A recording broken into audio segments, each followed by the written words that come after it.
아멘. 네, 우리 할렐루야 성가대 너무 찬양을 잘하시는 것 같아요. 전에도 잘하셨지만 최근 들어 더 잘하시는 것 같습니다. 음악적으로 아주 완성도가 참 높은 것 같습니다. 감사합니다. 우리 성가대가 찬양한 그 가사 말, 그 노랫말과 같이 우리가 이 시간 하나님 앞에 나아갈 때에 정말 목마른 사슴이 시냇물 찾기에 그 갈급한 심령으로 나아가서 우리 하나님께서 우리에게 베풀어 주시는 은혜와 평강의 그 축복으로 우리의 심령의 그 갈급함이 아주 말끔히 해소되는 그런 은혜가 있기를 주님의 이름으로 축원합니다. 자, 우리 성도님들 서로 마주하면서 인사 나누시겠습니다. 주님 안에서 사랑합니다. 축복합니다. 네.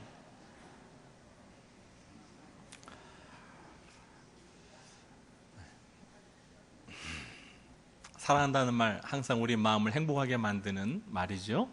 네, 사랑 고백을 늘 하시면서 사시기 바랍니다.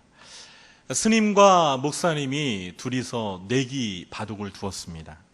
그런데 스님의 바둑 실력이 이 목사님보다 한 수 위였습니다. 그래서 그만 목사님이 스님한테 지고 말았습니다. 스님은 목사님께 내기 바둑인 만큼 돈을 달라고 요구했습니다. 목사님은 호주머니를 한참 뒤지시더니 요즘 구하기도 힘든 1원짜리 9개를 쑥 내밀면서 이거라도 받을 테면 받으세요. 그래서 스님은 구원을 받았다고 합니다. 자, 스님 구원하기 참 쉽죠? 제가 설교를 시작하면서 이 불교를 대표하는 스님이 등장하는 유머를 한 이유가 있습니다. 그거는 오늘 이 설교의 주제가 바로 자비에 관한 말씀이기 때문입니다. 성도 여러분, 여러분께서는 이 자비라는 단어를 들으시면 어떤 생각이 드십니까? 아마도 대부분의 사람들이 이 불교나 부처님을 떠오를 것 같습니다. 우리나라에서 자비라는 말은 이 중생을 불쌍히 여기는 석가모니 부처님의 마음이라고 그렇게 이해를 합니다. 즉 불교적인 용어로 이 자비라는 말은 이미 굳어져 있습니다. 그래서 불교 신자들은 자비라는 말이 마치 자신들의 전용어라고 생각을 합니다. 이것은 우리 기독교 신자들도 마찬가지인 것 같습니다. 대부분의 기독교인들은 사랑이라는 말을 기독교적인 용어로 생각을 하고 자비라는 말은 불교 색채가 강한 불교적인 용어라고 생각을 합니다. 그래서 성경을 읽다가 자비라는 단어가 나오면 왠지 좀 낯설어하고 어색한 느낌을 받는 것이 사실입니다. 또한 우리 기독교인들은 일상적인 대화에서나 기도할 때 좀처럼 자비라는 말을 잘 사용하지 않는 경향이 있습니다. 그런데 우리 기독교인들이 바로 알아야 하는 사실이 있습니다. 신구약 성경에서 자비라는 단어가 40회나 사용되고 있다는 사실입니다. 그리고 이 자비를 하나님의 대표적인 성품으로 소개하고 있다는 것입니다. 역대하 30장 9절입니다. 너희 하나님 여호와는 은혜로우시고 자비하신지라. 시편 111편 4절입니다. 여호와는 은혜로우시고 자비로우시도다. 출애굽기 22장 27절에서 하나님께서는 스스로를 가리켜서 나는 자비로운 자라고 말씀하셨습니다. 신명기 4장 31절에서 모세는 이스라엘 백성들을 향하여 내 하나님 여호와는 자비하신 하나님이심이라 이렇게 말씀하고 있습니다. 고린도후서 1장 3절에서 사도 바울은 찬송하리로다. 그는 우리 주 예수 그리스도의 하나님이시요 자비의 아버지시요 모든 위로의 하나님이라고 했습니다. 야고보서 5장 11절에서는 주는 가장 자비하시고 긍휼히 여기시는 이라고 말씀하고 있습니다. 그렇습니다. 성경의 증언대로 우리가 믿는 하나님은 가장 자비하신 자비의 하나님이심을 믿으시기 바랍니다. 그러므로 앞으로는 이 자비라는 말을 사용하면서 마치 남의 말을 빌려 쓰는 양 불교 신자들의 눈치를 볼 필요가 전혀 없습니다. 기도하실 때나 일상의 대화를 나누실 때에도 이 자비라는 말을 마음껏 자유롭게 즐겨 사용하시기를 바랍니다. 우리가 그동안 가져왔던 이 자비라는 단어에 대한 선입견을 좀 과감히 깨뜨릴 필요가 있다고 저는 생각합니다. 그런데요, 이 시간에 자비와 관련해서 우리가 또 하나 알아야 할 중요한 사실이 있습니다. 그것은 이 자비가 하나님의 성품일 뿐만 아니라 하나님의 자녀인 성도들의 성품과 삶의 열매가 되어야 한다는 사실입니다. 예수님께서는 누가복음 6장 36절에서 너희 아버지의 자비로우심과 같이 너희도 자비로운 자가 되라 이렇게 당부하셨습니다. 마태복음 12장 7절에서는 구약의 호세아서 6장 6절의 말씀을 인용하시면서 하나님께서는 자비를 원하시고 제사를 원치 아니하신다라고도 말씀하셨습니다. 사도 바울은 골로새서 3장 12절에서 성도들을 향해 너희는 하나님의 택하신 거룩하고 사랑하신 자처럼 긍휼과 자비와 겸손과 온유와 오래 참음을 옷 입으라고 권면했습니다. 또한 갈라디아서 5장 22절에서 바울은 자비가 성도들의 심령과 삶을 통해 맺어야 할 성령의 9가지 열매들 중에 하나임을 강조하고 있습니다. 아마도 성도님들께서는 성령의 9가지 열매 가운데 정말 자비라는 열매가 있었어? 이렇게 아마 의아해하는 분들이 계실지 모르겠습니다. 정말 성령의 9가지 열매 가운데 자비라는 열매가 있었나요? 한번 세어볼까요?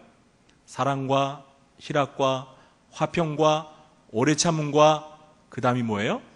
자비, 그리고 양성, 충선, 온유, 절제.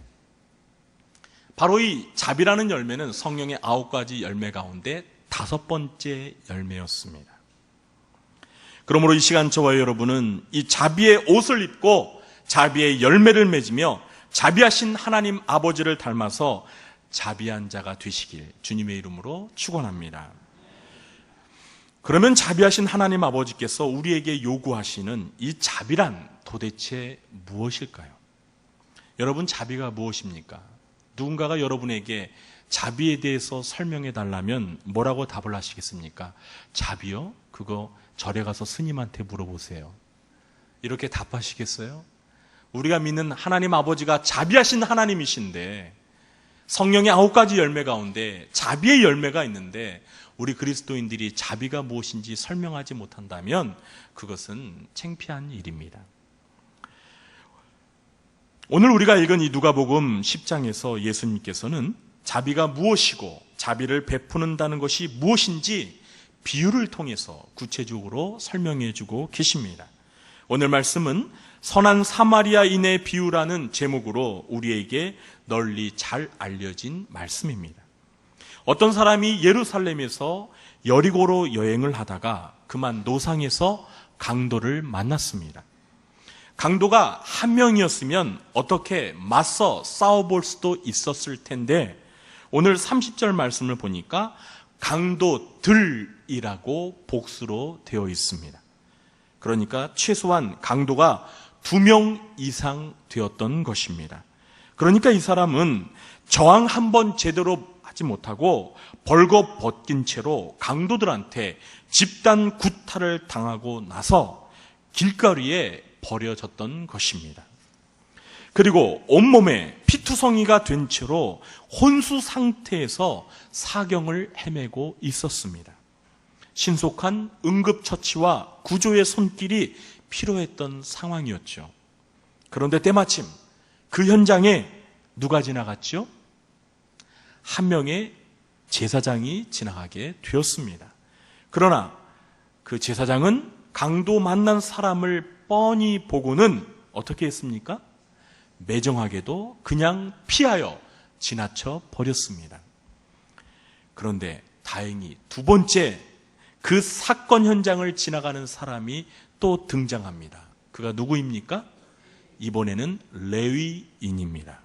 그러나 이 레위인도 제사장과 똑같이 안타깝게 그 사람을 보고 그냥 피하여 지나갔습니다. 지나갔다는 말보다는 도망쳤다는 말이 더 어울릴 것 같습니다. 3번째, 또 그 현장을 지나가던 사람이 있었습니다. 그가 누구입니까? 그렇습니다. 그 사람은 평소 유대인들이 그토록 경멸하던 사마리아 사람이었습니다. 그런데 이 사마리아 사람은 어떻게 했죠? 너무도 잘 알다시피 사마리아 사람은 그냥 지나치지 않고 그 신음하며 죽어가는 그 사람을 어떻게 했습니까? 그를 불쌍히 여기며 정성껏 도와주었습니다. 성경은 37절에서 이와 같은 사마리아 사람의 행동을 가리켜 자비를 베풀었다 이렇게 말씀하고 있습니다. 그렇습니다. 우리는 선한 사마리아 사람이 이 강도 만난 사람을 도와주는 모습에서 자비가 무엇이고 자비를 베푸는 것이 어떤 것인지를 생생하게 배우게 됩니다. 그래서 저는 오늘 시간 이 비유의 말씀에서 자비를 베푸는 삶이란 구체적으로 어떤 것을 의미하는지 세 가지 교훈을 나누면서 여러분과 함께 은혜를 나누고자 합니다. 첫 번째, 자비를 베푸는 삶이란 이웃을 불쌍히 여기는 것입니다. 33절의 말씀을 우리 한 목소리로 다시 한번 읽어볼까요?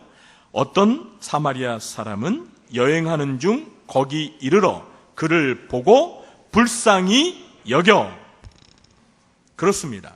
예수님의 비유 속에 등장하는 이 사마리아 사람은 강도를 만나 죽어가는 사람을 보고 어떻게 여겼습니까? 불쌍히 여겼습니다. 그는 죽어가는 사람이 평소 자기와 같은 사마리아 사람을 멸시하던 유대인이었다는 사실을 알았습니다. 30절 말씀을 보면 아마도 이 강도 만난 어떤 사람은 여리고에 살던 유대인이었던 것 같습니다. 그러나 사마리아 사람은 이러한 사실을 알고도 적대 감정에 사로잡혀 죽어가는 유대인을 외면하지 않았습니다. 이 사마리아 사람에게는 원수와 같은 유대인을 불쌍히 여기는 자비심이 있었던 것입니다. 이렇게 불쌍히 여기는 마음이 바로 자비하신 하나님의 마음입니다. 하나님께서는 당신의 말씀을 거역하고 범죄한 이스라엘 백성들을 원수처럼 여기지 아니하시고 불쌍히 여기시는 하나님이십니다. 느헤미야 9장 37절의 말씀입니다. 주의 크신 긍휼로 그들을 아주 멸하지 아니하시며 버리지도 아니하셨사오니 주는 은혜로우시고 불쌍히 여기시는 하나님이심이니이다. 불쌍히 여기는 마음은 또한 우리 예수님의 마음이기도 합니다. 우리는 예수님께서 가난하고 병들고 굶주린 사람들을 불쌍히 여기시는 모습을 사복음서에서 자주 찾아볼 수 있습니다. 마태복음 14장 14절입니다. 예수께서 나오사 큰 무리를 보시고 불쌍히 여기사 그 중에 있는 병자를 고쳐주시니라. 마가복음 6장 34절입니다. 예수께서 나오사 큰 무리를 보시고 그 목자 없는 양 같음으로 인하여 불쌍히 여기사 이에 여러 가지로 가르치시더라. 마태복음 15장 32절입니다. 예수께서 제자들을 불러 이르시되 내가 무리를 불쌍히 여기노라. 그들이 나와 함께 있은지 이미 사흘임에 먹을 것이 없도다. 길에서 기진할까 하여 굶겨 보내지 못하겠노라. 우리 예수님께서는 우리 예수님을 따르던 그 수많은 무리들을 바라보시면서 그들을 불쌍히 여기셔서 병든 자를 고쳐주시고 그리고 굶주린 자들을 오병이어의 기적으로 배불리 먹여주시고 그리고 목자 없는 양과 같이 유리하는 방황하는 그 무리들을 불쌍히 여기시사 그들에게 하나님 나라의 복음을 가르치시는 주님이셨다라는 사실입니다. 베드로 사도와 바울 사도는 이렇게 불쌍히 여기는 마음을 우리 성도들도 가져야 한다라고 권면하고 있습니다. 베드로전서 3장 8절입니다. 마지막으로 말하노니 너희가 다 마음을 같이하여 동정하며 형제를 사랑하며 불쌍히 여기며. 에베소서 4장 32절입니다. 서로 친절하게 하며 불쌍히 여기며 서로 용서하기를 하나님이 그리스도 안에서 너희를 용서하심과 같이 하라. 사랑하는 성도 여러분, 저와 여러분도 하나님과 예수님처럼 이 불쌍히 여기는 마음을 갖고 자비를 베푸는 삶을 사시기를 주님의 이름으로 축원합니다. 두 번째로, 자비를 베푸는 삶은 불쌍한 이웃에게 가까이 다가가는 것입니다. 이 34절의 앞부분에 보시면 어떻게 시작하고 있지요? 가까이 가서라는 말로 시작하고 있습니다. 그렇습니다. 이 자비를 베풀기 위해서는 불쌍히 여기는 마음이 필요하지만 그 마음만으로는 되지 않습니다. 많은 사람들이 불쌍한 이웃을 보고 불쌍히 여기는 마음은 가져보지만 안타깝게도 거기에서 멈추고 만다는 것입니다. 오늘 이 선한 사마리아의 비유 속에서도 이 강도 맞는 자가 땅바닥에 누워 신음하며 죽어가고 있을 때 그 현장에 지나가는 제사장이나 레위 사람들도 그 사마리아 사람이 아니죠. 그 강도 만난 사람을 바라보면서 아마 잠깐이라도 불쌍한 마음이 들긴 들었을 것입니다. 우리 대부분의 사람들이 그렇지 않습니까? 불쌍한 이웃을 보면 불쌍히 여기는 마음은 들지요. 그런데 문제는 그냥 그 마음에서 그치고 만다는 사실입니다. 그런데 오늘 사마리아 사람은 어떻게 했습니까? 강도에게 피해를 당한 사람을 보고 불쌍히 여겼을 뿐만 아니라 그에게 가까이 다가갔습니다. 이 가까이 다가가는 것, 이것이 바로 자비를 베푸는 과정에서 결코 생략해서는 안 되는 매우 중요한 과정입니다. 우리 예수님께서는 죄 가운데 빠져 멸망할 수밖에 없었던 저와 여러분을 단순히 불쌍히 여기기만 하시지 않았습니다. 예수님은 우리를 불쌍히 여기시고 어떻게 하셨죠? 하늘의 영광스러운 보좌를 뒤로 하고 우리를 구원하시고자 비천한 인간의 자리까지 낮추시면서 우리에게 가까이 다가오셨습니다. 사도 바울은 빌립보서 2장 5절부터 8절의 말씀을 통해서 우리에게 가까이 다가오시면서 자비를 베푸신 예수님에 대해서 이렇게 증언하고 있습니다. 너희 안에 이 마음을 품으라. 곧 예수 그리스도의 마음이니 그는 근본 하나님의 본체시나 하나님과 동등됨을 취할 것으로 여기지 아니하시고 오히려 자기를 비워 종의 형체를 가지사 사람들과 같이 되셨고 사람의 모양으로 나타나사 자기를 낮추시고 죽기까지 복종하셨으니 곧 십자가에 죽으심이라. 사랑하는 성도 여러분, 만일 죄로 인해 영원히 멸망받을 수밖에 없었던 저와 여러분을 우리 예수님께서 그냥 하나님의 보좌 우편에서 우리를 이렇게 바라보시면서 아유 불쌍한 놈들, 그러니까 왜 선악과는 따먹었어? 에이, 지옥이나 가라. 에이, 안 됐다. 이렇게만 생각하셨으면 어떻을까요? 큰일 날 뻔했죠. 우리 예수님께서 우리를 불쌍히 여기시고 그 하나님의 보좌를 뒤로하고 친히 이 땅에 사람으로 오셔서 저와 여러분을 대신하여 십자가에 못 박혀 피 흘려 죽으시기까지 우리에게 가까이 다가오셨기 때문에 오늘 저와 여러분이 이렇게 하나님 앞에 나와 하나님을 예배하며 하나님을 아버지라 부르며 천국을 바라볼 수 있는 삶을 살게 된 것입니다. 자비를 베푸는 삶 무엇입니까? 불쌍히 여길 뿐만 아니라 그 불쌍한 사람에게 가까이 다가가는 것, 이것이 바로 자비를 베푸는 삶인 것입니다. 저와 여러분도 불쌍히 여기는 마음을 갖게 되면